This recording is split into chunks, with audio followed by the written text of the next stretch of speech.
ये वीडियो मैं उन भाइयों के लिए बना रहा हूँ जो हेयर ट्रांसप्लांट को बहुत ही हवा समझते हैं, सोचते हैं बहुत ही कॉस्मेटिक सर्जरी है, कहीं से भी करा लो हो जाएगा, सब फिट है। और स्पेशली उन लोगों के लिए भी है जो बहुत ज़्यादा यूट्यूबर को सीख करते हैं। कुछ भी प्रॉब्लम आती है, छोटी मोटी भी प्रॉब्लम आती है, तुरंत यूट्यूबर के पास जाते हैं, पूछते हैं भाई आपका हुआ, ऐसा हुआ, कैसा हुआ। तो भाई इस वीडियो में मैं एक अभी रिसेंट का केस बताऊंगा जिसमें बहुत ही ज़्यादा क्रिटिकल केस था एक बंदे का, और मुझे मैसेज आया था उसका। तो वो सारी चीज़ें मैं डिटेल में बात करूंगा, और आपको कब यूट्यूबर के पास जाके पूछना चाहिए, कौन सी हेल्प लेनी चाहिए, और कब आपको इमीडिएट डॉक्टर को सीख करना चाहिए, कब आपको लगता है कि जहाँ पे आपका कंडीशन वर्स्ट हो रहा है और डॉक्टर के पास जाना चाहिए। तो ये सारी चीज़ें इस वीडियो में बात करूंगा। वीडियो आपके लिए हेल्पफुल हो सकता है अगर आप हेयर ट्रांसप्लांट कराने की सोच रहे हो, और आप अगर ये सोच रहे हो कि हेयर ट्रांसप्लांट एक बहुत ही कॉस्मेटिक सर्जरी, बहुत ही हुआ है, आराम से हो जाता है, तो उनके लिए भी बहुत ज़्यादा इंपॉर्टेंट है। तो वीडियो को एंड तक जरूर देखना। वीडियो स्टार्ट करते हैं।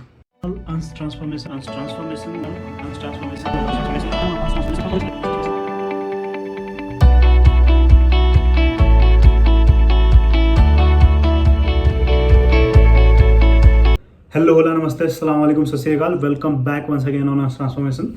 तो मैं काफ़ी टाइम से वीडियो बना नहीं रहा था, मुझे प्रॉपर टाइम नहीं मिल रहा था, पर अभी एक रिसेंट में ऐसा केस हुआ है कि मैं सोचा आप लोगों के लिए वीडियो लाना बहुत ज़रूरी है। जो अभी हेयर ट्रांसप्लांट करा रहे हैं, कहीं भी उल्टा सीधा इधर उधर जाके डॉक्टरों से, कोई भी यूट्यूबर का मान के कहीं पे भी जाके हेयर ट्रांसप्लांट करा रहे हो, और फिर हेयर ट्रांसप्लांट के बाद जो कंडीशन हो रहा है उसके बारे में ये वीडियो है। तो अभी कुछ एक हफ्ता पहले की बात है, एक लड़के ने अपना हेयर ट्रांसप्लांट करवाया। मैं अभी डॉक्टर का नाम नहीं बताऊंगा, पर प्रॉब्ली अगर कुछ दिक्कत रही तो मैं ज़रूर बताऊंगा, ओपनली बोलूंगा। अभी फ़िलहाल के लिए उस बंदे का लास्ट वीक से मैसेज नहीं आ रहा है मुझे, और बंदा ऑफलाइन भी है, तो मुझे समझ नहीं आ रहा है कंडीशन क्या है। और सीन कुछ ऐसा है कि मुझे मैं यहाँ पे स्क्रीनशॉट डाल दूंगा उसका जो मैसेज आया था। पहले मुझसे इसने हेयर ट्रांसप्लांट से पहले पूछा, फिर मैंने मना किया कि वहाँ पे मत जाओ, तो उसने खुद ही अपना हेयर ट्रांसप्लांट का चूज़ किया कहीं पे भी, अब मैं बता नहीं सकता। वहाँ गया, उसने अपना हेयर ट्रांसप्लांट करा, और फिर मुझे आके अगले दिन बोलता है भाई बहुत अच्छा रिजल्ट आएगा, आप ये देख लो, वो देख लो, बला बला बला करके करता है। फिर सीधा 3 से 4 दिनों की बात है, उसका मैसेज आया, अंश भाई प्लीज़ हेल्प, मैं बहुत प्रॉब्लम में हूँ, मेरी तबीयत बहुत ख़राब हो गई है, अंश भाई पता नहीं मेरी जान बचेगी या नहीं, बहुत ज़्यादा उल्टी, सर चकरा रहा है, 2 दिन से कुछ भी नहीं खाया हूँ और पूरी बॉडी में जलन हो रही है, ये भी डिसाइड नहीं कर पा रहा हूँ कि किस डॉक्टर को दिखाऊं। भाई तुम्हारे साथ भी ऐसा हुआ था क्या? तो अब देखो भाई, आपको यूट्यूबर कब सीख करना चाहिए, कब आपको यूट्यूबर से जाना चाहिए। एक तो साले यूट्यूबर, मैं बोलना नहीं चाहता हूँ ऐसे बैड वर्ड, पर जो यूट्यूबर वालों ने गंदा मचा रखा है ना, कुछ भी बोल देते हैं भाई, ऐसा है, नॉर्मल है, कॉमन है। कोई भी चीज़ को आप कॉमन ना लें। मैं इस वीडियो में बताऊंगा क्या क्या चीज़ें आप यूट्यूबर से पूछ सकते हो, क्या क्या जहां आपको लगता है कि तुरंत आपको डॉक्टर को देखना चाहिए। तो मैं अपनी खुद की बात कर रहा हूँ, मैं यूट्यूबर हूँ, मैं आप लोगों को ज्ञान देता हूँ, मैं रिसर्च करता हूँ, मैं अपना पर्सनल एक्सपीरियंस शेयर करता हूँ, पर मैं हमेशा आप लोगों को यही बोला हूँ, आज भी बोल रहा हूँ कि कुछ भी ऐसा कंडीशन हो जहाँ पे लगे कि ये यूट्यूबर के बस की बात नहीं है, यूट्यूबर, कोई भी डॉक्टर नहीं बैठा है यूट्यूब पे जो भी आपको बताते हैं कि मैंने अपना हेयर ट्रांसप्लांट कराया है, जो बोलते हैं कि मैं इतने टाइम से रिसर्च कर रहा हूँ। मैं खुद अपनी बात बोल रहा हूँ, मैं कोई डॉक्टर नहीं हूँ, कोई मैं सर्जन नहीं हूँ, मैं कोई बहुत अच्छा एक्सपीरियंस वाला बंदा नहीं हूँ जो मैं आपको बोलूँगा भाई ये प्रॉब्लम है, ठीक है कोई बात नहीं, दवाई ले लो, ये वाला ठीक हो जाएगा। देखो ये कोड नहीं है कोई कि भाई मुझे पता है एरर इस लाइन में है, आप जाके ठीक है फिक्स करो हो जाएगा। ये लाइफ का मैटर है, सबकी बॉडी अलग होती है, सबका लाइफ अलग होता है, किसी पे कौन सी दवा रिएक्शन करती है ये मैं नहीं बता सकता हूँ, वो बता सकते हैं जो पढ़ाई करते हैं। तो यहाँ पे बात आती है कॉस्मेटिक चीज़ों की। मानता हूँ हेयर ट्रांसप्लांट कॉस्मेटिक सर्जरी है, मैंने खुद बोला है अपने बहुत सारी वीडियो में, अभी भी बोल रहा हूँ कॉस्मेटिक सर्जरी ही है, पर अगर आप डॉक्टर कॉस्मेटिक चुन लेते हो तो आपकी ज़िंदगी कॉस्मेटिक बन जाएगी। तो भाई ये बात हमेशा याद रखना, आपको हमेशा जब भी डॉक्टर चूज करना है बहुत ही तरीके से चूज करो, क्योंकि अगर आप जाते हो किसी हेयर ट्रांसप्लांट कराने के पास, डर्मेटोलॉजिस्ट के पास जाते हो, तो वो सर्जन अगर नहीं है तो भाई रिस्क है, आपका ट्रांसप्लांट कर रहा है, हो सकता है कोई दिक्कत कर दे। और मैंने हमेशा आप लोगों को बोला है कि भाई देखो, किसी की भी यूट्यूबर की बात मत मान के जाओ। अगर वो बोल देता है कि नहीं यहाँ हेयर ट्रांसप्लांट करा दो, ये बोलता है वहाँ हेयर ट्रांसप्लांट करा दो, आपको अच्छा रिजल्ट मिल जाएगा, तो रिजल्ट देख के मत चलो, ये भी देख के चलो कि वहाँ पे कितना ज़्यादा हेयर ट्रांसप्लांट हुआ है, कितने लोगों का सक्सेस रिजल्ट है, कितने लोगों को हेल्थ की दिक्कतें हुई है, कितनों को नहीं। तो ये जो केस है, ये बंदा अपनी मर्जी से कराया अपना हेयर ट्रांसप्लांट, ठीक है, मैंने भी कोई सजेस्ट नहीं किया, मुझसे पूछा, मैंने बोला भाई 2-3 क्लिनिक ये है, मैं जानता हूँ जितना अच्छा क्लिनिक है, यहाँ पे कराए। 1 हफ्ते बाद जब ऐसा कंडीशन आया तो मैं आपको बताऊंगा, सबसे पहले अगर आपका कुछ ऐसा दिक्कत हो रहा है जहाँ पे बालों से रिलेटेड नहीं, आपके बॉडी पे इफेक्ट आ रहा है, जैसे आपका बहुत ज़्यादा सर दर्द कर रहा हो, सेंसेशन, चलो ठीक है मानता हूँ सेंसेशन, एनेस्थीसिया दिया रहता है, 1 हफ्ता 2 हफ्ता 3 हफ्ता लग जाता है सेंसेशन आने में। मेरा भी वही कंडीशन था, 3-4 हफ्ते लग गए थे सेंसेशन आने में।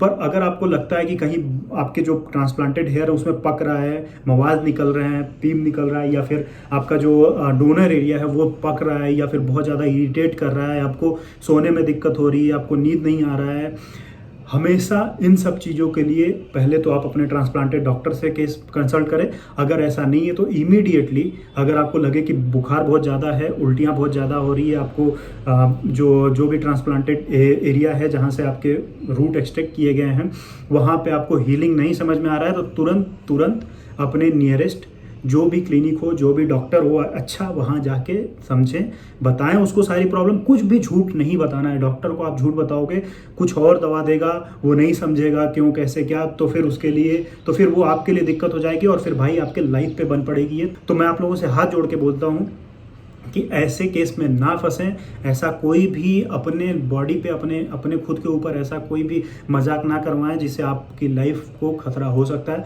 अभी आप देख रहे होंगे बहुत सारे केसेस आते हैं मार्केट में, बहुत सारे क्लिनिक दबा देते हैं, केसेस नहीं आने देते हैं। बहुत लोगों के चलो यार हेयर ट्रांसप्लांट क्या है ना कि आप हेयर ट्रांसप्लांट कराए, रिजल्ट अच्छा है, फेल हो गया तब भी कोई बात नहीं, पर अगर आपकी जान बची हुई है ना तो आप बहुत कुछ कर सकते हो। बहुत सारे ऑप्शन है बालों को दिखाने के लिए, लुक लाने के लिए। आप बिग पहन सकते हो, आप वेब पहन सकते हो, बहुत सारा ऑप्शन है यार। आप पूरे सर पे टैटू बनवा लो फिर भी एक अच्छा लुक आएगा। मैं ये नहीं बोल रहा हूँ कि आप जाओ उन्हीं डॉक्टरों के पास जहाँ पे आपको लगे कि नहीं यार सस्ता मिल रहा है, ये डिस्काउंट दे रहा है 20% 50% और मैं अपने लाइफ के साथ खिलवाड़ कर लूँ। तो ये गलती मत करो भाई आप लोग, हाथ जोड़ के बोल रहा हूँ। और ठीक है आप कर भी रहे हो तो वो चीज़ें आप डॉक्टर को समझो। किसी भी यूट्यूबर के पास मत जाओ कि भाई ये भाई यूट्यूबर है, फलाना भाई यूट्यूबर है, ढिमकाना भाई यूट्यूबर है, जिन्होंने अपना हेयर ट्रांसप्लांट करा 4 साल हो गए, रिजल्ट बहुत अच्छा है, इसने तो 3 बार करा लिया। अरे भाई साहब वो कराया है, अपना समझ के कराया है, उसकी बॉडी टाइप अलग है, आपकी बॉडी टाइप अलग है। अगर आपको दिक्कत आता है तो यूट्यूबर से मत समझो, यूट्यूबर से मत समझो भाई। आप जाओ किसी इमीडिएटली कोई डॉक्टर के पास जाओ जहाँ पे आपको लगे कि नहीं ये हेल्प कर सकता है। दवा लो आप प्रॉपर तरीके से। कौन कौन सी दवा डॉक्टर दिया आप जानते हो, मैं नहीं जानता हूँ और ना ही मुझे उसका नॉलेज है। और कोई भी यूट्यूबर, मैं लिख के बोल रहा हूँ, कोई भी यूट्यूबर डॉक्टर नहीं बैठा है। 2 एक जो डॉक्टर हैं वो ये सब चीज़ें नहीं देखते हैं, वो अपना क्लिनिक ही प्रमोट कर रहे हैं। तो कोई भी यूट्यूबर के पास मत जाओ। और कोई भी डॉक्टर यार यूट्यूब से फ़ोन से नहीं बता सकते कि आपको प्रॉब्लम क्या है, जब तक कि आपको वो समझेगा नहीं कि आपकी क्या है, नर्व्स की रीडिंग क्या है, आपका हार्ट बीट कैसा चल रहा है, आपका बीपी क्या है, सब कुछ चेक करता है। ईसीजी वगैरह चेक होने के बाद ही आपको कोई दवा देगा। कोई ऐसे नहीं बताएगा भाई कि हाँ ठीक है मुझे हुआ था। मुझे भाई देखो मैंने अपना हेयर ट्रांसप्लांट कराया था, मुझे कुछ 1.5 महीने बाद चिकन पॉक्स हो गया था। मैं तो ये सोच रहा था कि चलो ठीक है वो भी ये हेयर ट्रांसप्लांट की वजह से हुआ है। और जबकि मैंने बचपन में, सबको लगता है एक बार वो चिकन पॉक्स को रोकने के लिए जो वैक्सीन लगाई जाती है, मुझे भी लगा था, फिर भी हुआ। तो अब ये मुझे नहीं पता ना, मैं इमीडिएटली डॉक्टर से ही किया। मैं उस समय जहाँ पे भी था उस लोकेशन पे मैं गया डॉक्टर के। मैं अगर फ़ोन करके पूछता सर मेरा ये हो रहा है, सर मेरा वो दिक्कत हो रहा है, तो फिर मैं अपने पूरे बॉडी को खिलवाड़ करके मजाक कर लेता। उसमें मैंने अपना हेयर ट्रांसप्लांट नहीं सोचा। मैंने आप लोगों को वीडियो दिखाई भी थी, मेरे जो बाल थे वो पूरे बल्क में ऐसे उखड़ रहे थे क्योंकि वहाँ पे बड़े बड़े बबल्स निकल आए थे सर पे। तो मैं वो जाके दिखाया था डॉक्टर को और वहाँ पे पता चला कि चिकन पॉक्स है, इसका ऐसा ऐसा ट्रीटमेंट होगा। तो मैं वो ट्रीटमेंट लिया था प्रॉपर। उस समय मेरा हेयर ट्रांसप्लांट से रिलेटेड नहीं था, मैं मोनोक्सिडिल पे ध्यान नहीं दे रहा था, मैं अपने जो हेयर ट्रांसप्लांट वाला बायोटिन और अदर चीज़ें थी उसको नहीं देख रहा था। पहले मुझे अपने हेल्थ को देखना था। तो हमेशा मैं रिक्वेस्ट कर रहा हूँ भाई ऐसे केस में ना फंसे। जब भी आप डॉक्टर चूज़ करो, जब भी आप चूज़ करो, तब आप पहले प्रॉपर तरीके से रिसर्च करो। किसी भी आंख बंद करके यूट्यूबर की बात मान के, मैं बोलता हूँ मैंने अपना हेयर ट्रांसप्लांट यहाँ कराया, जरूरी नहीं आप जाओ आंख बंद करके वहाँ पे ट्रांसप्लांट करा लो। और आने वाले कुछ और टाइम में मैं आप लोगों को अगला वीडियो जो मैं बनाने वाला हूँ उसमें साइड इफेक्ट के बारे में बात करूंगा, जो कॉमन साइड इफेक्ट है, क्या होता है क्या नहीं होता है और कहाँ पे आपको डॉक्टर जाना चाहिए, वो सारी चीज़ें मैं आप लोगों को कमिंग वीडियो में जरूर बताऊंगा। एक मैं वीडियो बना रहा हूँ जिसपे मैं साइड इफेक्ट के बारे में बात करूँगा। और देखो आपको डॉक्टर कब विजिट करना चाहिए, मैंने बताया जब आपका बहुत ज़्यादा सर दर्द कर रहा हो, बहुत ज़्यादा आपको उल्टियाँ आ रही हो, फीवर बहुत ज़्यादा हो रहा हो, बॉडी पेन ज़्यादा हो रहा हो, तो ये सब अलग सिम्टम है। ये आपके हेयर ट्रांसप्लांट से रिलेटेड नहीं है। हो सकता है आपकी बॉडी जो है उतना इम्यून उसके अंदर नहीं है, उतना मेटाबॉलिज्म अच्छा नहीं है कि आपकी बॉडी रिकवर कर पा रही हो उन चीज़ों को जो हुआ आपके साथ। एनेस्थीसिया का रिएक्शन हो सकता है, इस केस में भी होता है। और बहुत सारे आप मेडिसिन जो दिया होगा डॉक्टर ने, क्या पता वो आपको सूट नहीं कर रहा हो। ये सारे केस में आपको क्या करना है, इमीडिएटली आप डॉक्टर के पास जाओ, उसी डॉक्टर के पास अगर आप पहुंच सकते हो जहाँ पे हेयर ट्रांसप्लांट कराओ, पहले उससे पूछो कि क्या है दिक्कत भाई। अगर वो प्रॉपर सर्जन है तो आपको बताएगा क्या है दिक्कत, क्या नहीं है, क्या करना चाहिए क्या नहीं करना चाहिए इस केस में।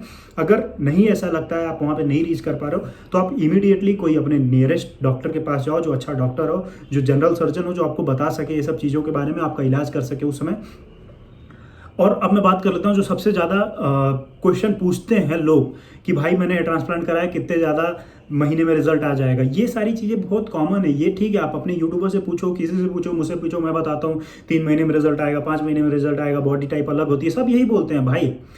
किसी का 6 महीना बोलेंगे, किसी का 9 महीना बोलेंगे। भाई अच्छा 6 महीना हो गया, रिजल्ट नहीं अच्छा, अभी आपका गिर रहा है, शेडिंग फेस चल रहा है, ठीक है भाई, शेडिंग फेस के बाद आना स्टार्ट हो जाता है, मिनॉक्सिडिल लगाओ, कोई दिक्कत नहीं, आप ये खाओ वो खाओ, चलो ठीक है, बायोटिन खाओ, दुनिया भर के खाओ, चलो ठीक है, जो भी है खाना खाओ।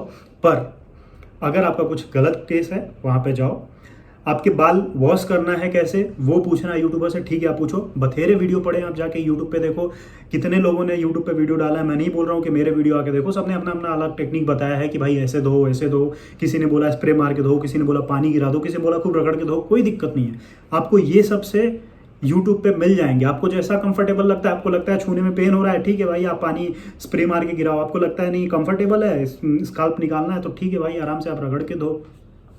ये केस में आप पूछ सकते हो। आपके रूट टूट रहे हैं, आपका जो शेडिंग फेस है उस केस में आप पहुंच गए हो, तो यहाँ पूछ सकते हो कितने बाल गिर रहे हैं, कितने बाल नहीं गिर रहे हैं। चलो आपके डॉक्टर अगर हेल्प नहीं कर रहे हैं, आप फर्जी क्लिनिक पे करा लियो, पर सब कुछ सही चल रहा है, तो ठीक है। इस केस में आप यूट्यूबर को पूछ सकते हो, यूट्यूबर से जान सकते हो, उनका एक्सपीरियंस ले सकते हो। सबने डाल के रखा है वीडियो, सबको भाई अपना पता है, सबने बताया अपना अपना, मेरा ऐसा कंडीशन है, सब अपना अपना ज्ञान देते हैं। और मैं नहीं बोल रहा हूँ कि कोई बुरा कर रहा है, सब अपना ज्ञान देते हैं, सब अच्छा अच्छा बताते हैं, कोई अपनी तरीके से गलत नहीं बताता है। पर गलत क्या होता है, जब आप अपनी गलती खुद ही करते हो, आप जाते हो उस केस में जब डॉक्टर को ना दिखा के यूट्यूबर से पूछने लगते हो। तो भाई मैं हाथ जोड़ रहा हूँ, मुझे मत पूछो कि अगर ऐसा कंडीशन हो रहा है तो मुझे कोई उससे लेना देना नहीं है। मैं आपके लाइफ का रिस्पॉन्सिबल नहीं हूँ, मैं नहीं बता सकता हूँ। मैं अगर कोई बोलूँगा कि नहीं भाई ऐसा नॉर्मल है, पता चले आप नॉर्मल वेट कर लो, आपका बॉडी का कैपेसिटी कुछ अच्छा हो बर्दाश्त करने का, आप बर्दाश्त करो, चौथे दिन आप निपट लिए, तो कौन रिस्पॉन्सिबल होगा? मैं नहीं भाई, आप रिस्पॉन्सिबल हो ना, वो डॉक्टर रिस्पॉन्सिबल होगा जहाँ आपने अपना हेयर ट्रांसप्लांट कराया। वो तो बोलेगा भाई मैंने तो अपने तरीके से प्रॉपर किया था, उसने प्रॉपर साइन भी करवाया, आपने किया है, मैं आपके हेल्थ का कोई रिस्पॉन्सिबिलिटी नहीं ले रहा हूँ। अब वो दबा देगा केस, क्या होगा अधिक से अधिक। और आपका जब केस बाहर नहीं आएगा दूसरे देखेंगे नहीं। अभी रिसेंट में बता रहा हूँ भाई, मैंने 3-4 केसेस अभी देखे हैं। तो मैं आप लोगों को बस अवेयर करने के लिए वीडियो बना रहा हूँ कि ऐसा मत करो। किसी भी डॉक्टर के पास जाके अपना रिजल्ट, किसी भी डॉक्टर के पास जाके अपने हेल्थ के साथ खिलवाड़ ना करो। बस ये वीडियो में आप लोगों को यही अपडेट देना था। जो कॉमन क्वेश्चन है, आप लोगों को भी पता है कि क्या कौन कैसे कितने टाइम पे वॉश, कैसा वॉश, कौन सा शैम्पू, कितना हेयर फॉल, ये सब कॉमन चीज़ें हैं। ये आप जाके अपने यूट्यूबर से पूछो जो आपका फेवरेट यूट्यूबर है। मेरा अगर मैं आपको लगता हूँ कि जेन्युइन आंसर देता हूँ तो मुझसे आके पूछो, मैं हमेशा आप लोगों को रिप्लाई देता रहता हूँ। पर गलतियाँ ना करो भाई, ये मैं हाथ जोड़ के विनती कर रहा हूँ आप लोगों से। बस इतना ही वीडियो में बताना था। बाकी मैं एक्टिव हूँ अपने इंस्टाग्राम पे, इंस्टाग्राम का आईडी मैं डिस्क्रिप्शन में डाल दिया हूँ, आप लोग मैसेज कर सकते हो। और मैं विश करता हूँ अगर वो बंदा मुझे रिप्लाई करेगा तो मैं आप लोगों को ज़रूर बताऊँगा कि कैसा है अभी उसका कंडीशन, क्योंकि उसका रिप्लाई आया नहीं है मुझे काफ़ी टाइम से। तो होप करता हूँ महादेव कृपा से सब ठीक ठाक हो। जो भी अपना हेयर ट्रांसप्लांट करा रहे हैं या कराए हैं, सब बेस्ट हो, अच्छे हो, फिट एंड फाइन हो। रिजल्ट का क्या है भाई, आता जाता रहेगा, दोबारा करा लोगे, सस्ते के चक्कर में ना पड़ो। दूसरी बात, और बस अपना ध्यान रखो आप लोग। मिलते हैं अगले वीडियो में, जिस वीडियो में आप लोगों को बताऊंगा कि क्या क्या साइड इफ़ेक्ट हैं हेयर ट्रांसप्लांट के बाद, और कौन सा साइड इफ़ेक्ट बहुत ज़्यादा क्रिटिकल है, कौन सा कॉमन है जहाँ पे आपको उतना वरीज नहीं करना चाहिए। तो बस इस वीडियो में इतना ही। Har Har Mahadev, be fit be active, bye bye.